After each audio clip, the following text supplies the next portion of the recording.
Well, PSA stopped grading bulk, so my business is dead, is what all the haters want me to say. Hello there, it's Deej here on my journey to catch 'em all. So today on Deej Thinking, we are going to be talking about something I've been asked about a bunch since PSA shut down bulk.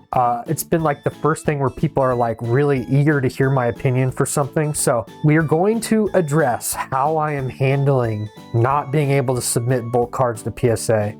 And kind of a fun side note to that is we're going to be looking at some of the comments that I've been getting, some of like the more negative comments, which me and the Discord, by the way, come join PB&D. It's really a fun place to hang out. We like to laugh at these people because they are just like, they are so dead set on me being the reason that the PSA closed down, which first of all is an honor. You really think I'm that big and that influential? Like, thank you. Like that's truly an honor. So the reason I'm going over some of these comments is to explain like why the bulk business works. Why my stress level on a scale of 1 to 10 about this whole bulk shutdown thing is about a 1. So this first comment here. So you're the idiot on why PSA is upcharging more. First of all, PSA, why would they be upcharging because of bulk cards that are worth less than $500? I don't get upcharged. I'm not the reason that upcharges are happening. They upcharge on expensive cards to get more of the portion of the expensive sale.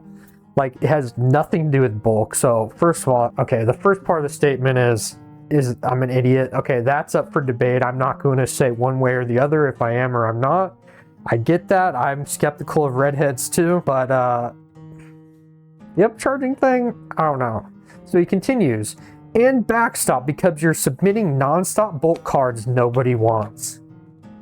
Okay, first of all, thank you. I really do enjoy responding to those comments because I really feel like it gives me a chance to communicate with the viewers at a deeper level. Because I'm sure there are people that go read the comments, they don't comment, but they see this and they're like, okay, this guy's responding to this person, and then they'll see what I respond. If you want to see, you can go back and look. I respond to every comment at this point in time. I might regret that at some point, but for now I'm having fun with it. So bulk cards nobody wants. Okay, I can understand if you're paying for a power pack, you might not want a bulk card. But the reason that those bulk cards are in power packs is because there's real legit sales to real people that create value for Card Ladder, that then these cards have value in the market according to algorithms. So, cards that nobody wants, not true. And this is a recurring theme, like calling everything I submit bulk, it's trash, like nobody wants this, you're the problem with the hobby. Like, okay, you're telling on yourself. Like, you're just legit telling on yourself. Like, for you to say that a card is not worth being graded because it is bulk, because it's too cheap, like, you're a money bro, right? Like you are giving yourself away as a money bro. You are a gatekeeper that thinks that only expensive cards should be graded because anything else is not worthy. Like, okay, do you realize how you sound when you say that? Seriously. You should be arrested for submitting all this trash. This is trash submitting. Okay, Isaac, I'm sure you're watching this because you just keep coming back and commenting on more videos. So Isaac, first of all, you try and look through some bulk and find some 10s. And then you come back and tell me how easy it is to find that one card out of all your bulk that's actually a 10. And tell me if it's still trash because you had to sift through all the actual stuff that has no value. Because nobody's paying that for 9s. You have to find the one that's a 10. And the people that actually buy these cards that collect a random Yukimori common card, they know this. They've probably looked through a bunch of them, realized that 10s are almost impossible to find raw unless you open the pack yourself. And even if you open the pack yourself, you have like a 5% chance. Anybody who's looked through bulk knows that they do not print the bulk cards the same. I say this in all my videos, but I have to say it again in this one because it really illustrates why my stress level is at a 1.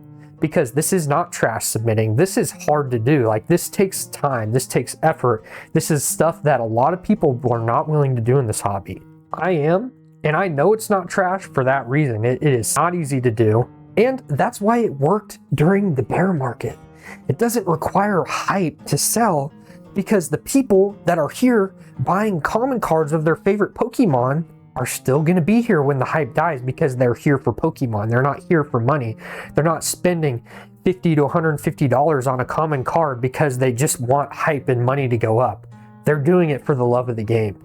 So for you guys hoping that my business dies when the hype dies down, like, first of all, this is my hobby. Like, I'm not going anywhere. Like, if my bulk cards don't sell, guess what?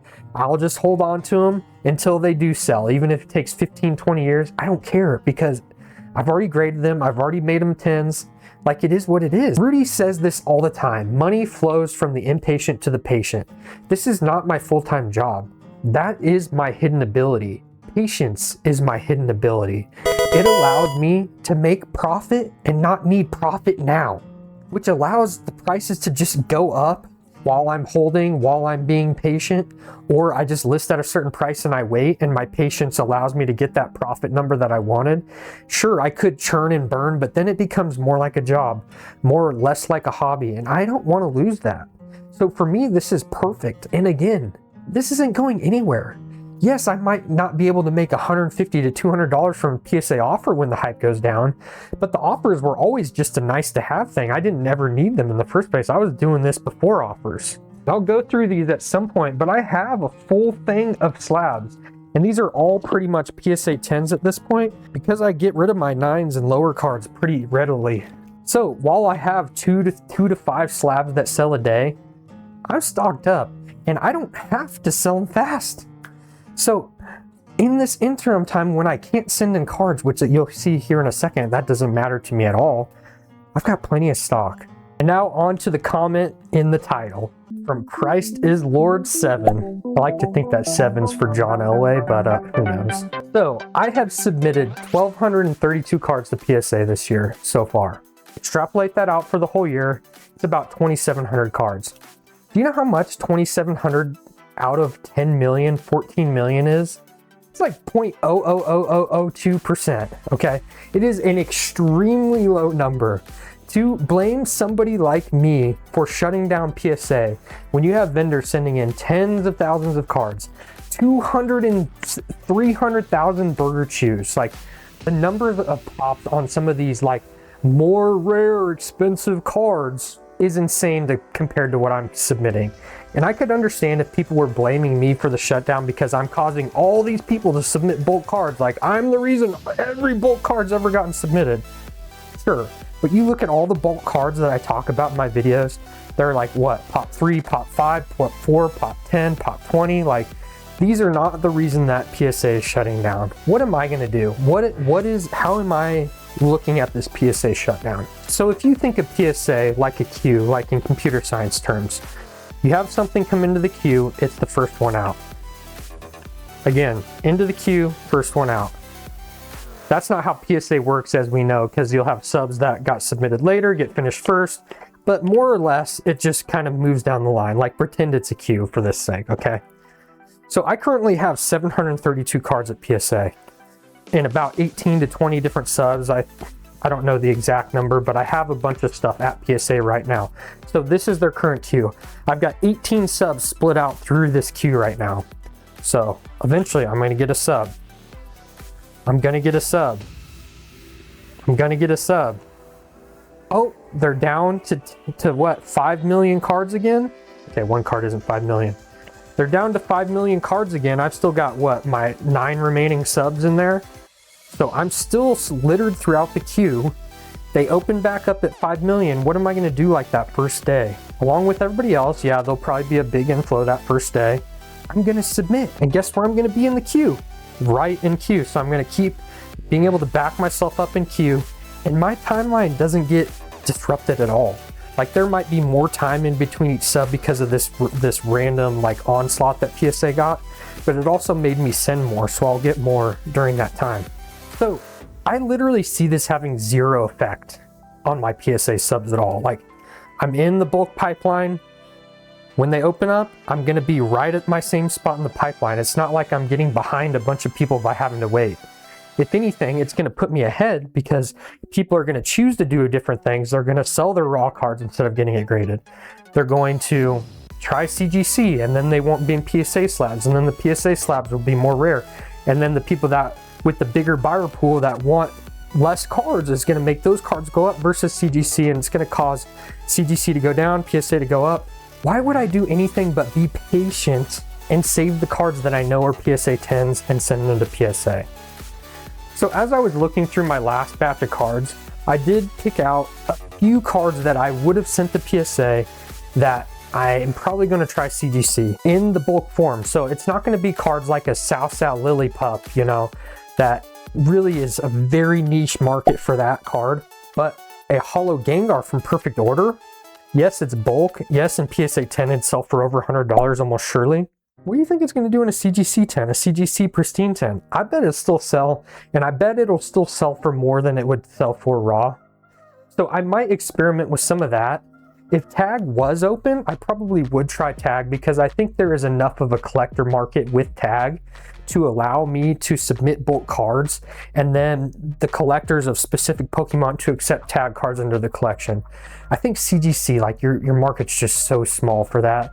PSA is really just like the sure thing. Like the people that collect those rare cards, they have their best chance of finding them with PSA, and then they start a collection with PSA, and it's weird to mix and match, even though I have a few mix and match. Like, it is kind of weird, and a lot of people don't like to do it. I might try PCG just for the experience, to check out the slabs, see how they look, you know, just check out the process. But assuredly, I'm telling you very specifically, if I do any of these things, it's not because I think it's the right business move. It would be just for fun, just to experiment with it. So now that you know my strategy, I'm going to talk about a little bit more about what I'm doing now that I have time back for not having to make PSA subs every couple weeks. And I'm still going to do my pre-grading and all that. But just for instance, say bulk never came back. Somehow CGC shut down, they don't do bulk. PSA never brings back bulk, they just have the higher tiers. That's a rumor out there.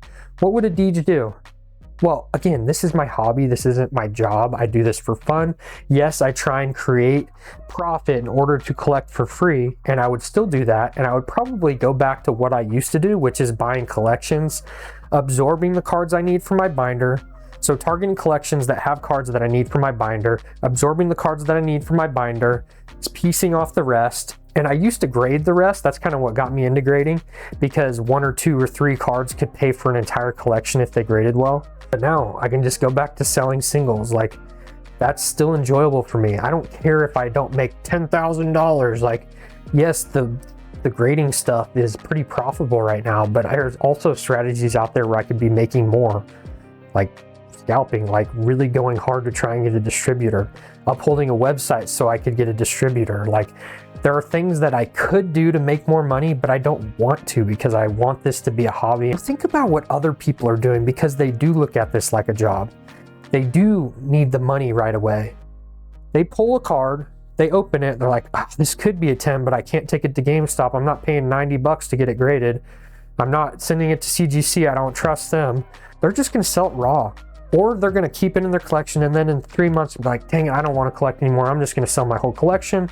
And then all these collections that are coming online are going to have tenable cards, way more than there have been over the past like year, 2 years, because everybody's been able to grade and just make money. But now that that's taking a pause, a lot of those cards are going to be available for purchase raw that weren't before. So I probably will focus on buying up collections, cheaper illustration rares that people are not looking at as valuable enough to save and not valuable enough to send to CGC. I'll just start hoarding them, getting the PSA 10s, having a whole stack of PSA 10s of new illustration rares for when PSA does open up. I'll be ready to go. It'll almost be like a first to market play with bulk, because if you're ready and you're the first one to get those bulk cards back, it'll be all the escalated tier pricing. And if you're one of the first bulk ones, you can kind of do your play to the bottom there. So haters, I really hate to tell you, but I'm not going anywhere, because at the end of the day, I don't want to watch sunsets. I want more Pokemon. And if you like this video, don't forget to like, subscribe, leave a comment, and check out this video, because you'll probably like this one too. And thanks again for joining me on my journey to catch 'em all. Hold me close till I get out.